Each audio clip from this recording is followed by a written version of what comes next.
One day after the state auditor revealed a culture of manipulation within the Columbus City School District, 10 TV is uncovering new information from that 92-page report. This audit points the finger at several school administrators, past and present, and the current city council president.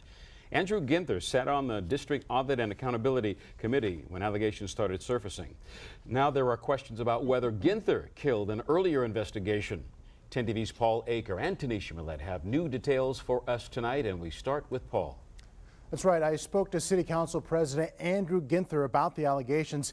He says he's thankful for what the auditors found, and he claims he never killed any internal district investigations. Regular meeting number 27 will now come to order. Andrew Ginther is president of the Columbus City Council today, but now he's facing scrutiny for what happened back when he was a Columbus City School Board member. Either nothing was done or it was swept under the table. State Auditor Dave Yost highlighted Ginther's role in the district's data scrubbing scandal.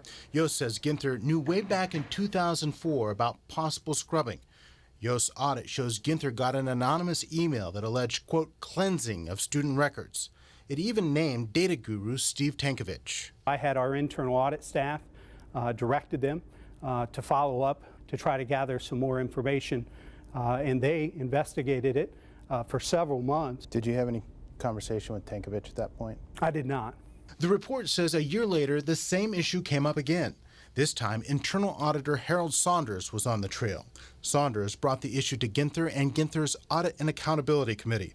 The report says Ginther's committee then removed the issue from Saunders. The implication is that you stopped that investigation. Is that correct? No. Ginther says he simply did not see the data scrubbing allegation as the most important priority. At that same time, our internal audit function was conducting special reviews and investigations at schools throughout the district where money was missing. This, based on the information we had at the time, fell down the priority list. Still, the report says Ginther then told Saunders that the state had already declared that the district acted, quote, properly.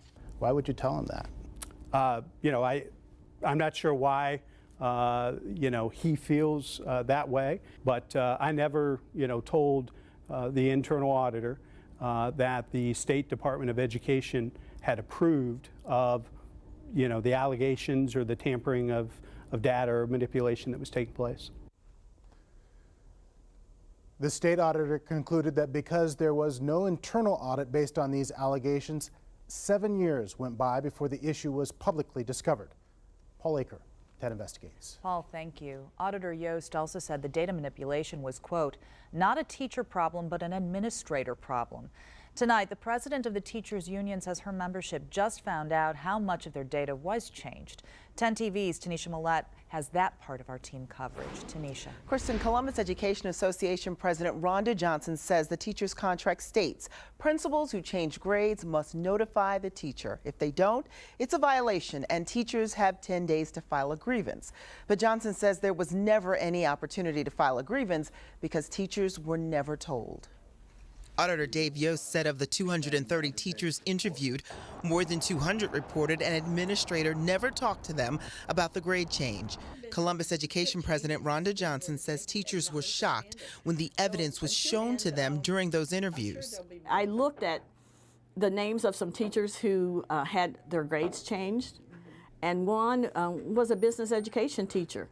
I knew she didn't do a miscalculation because I know her and I know that her grades would be accurate.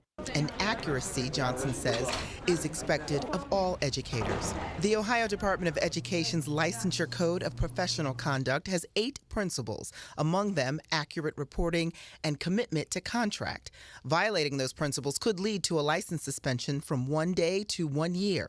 Johnson says now written notification is required before any grade change is made. She says her membership is encouraged that the administration has addressed the concerns in the auditor's report.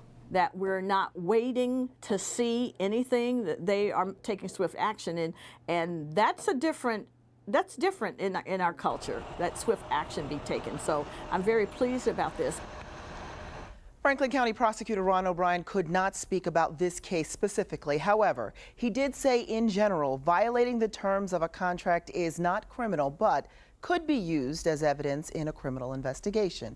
We have the entire professional conduct code for you to review. You'll find that in a web extra with this story on 10tv.com. Tanisha Mallett, 10TV News.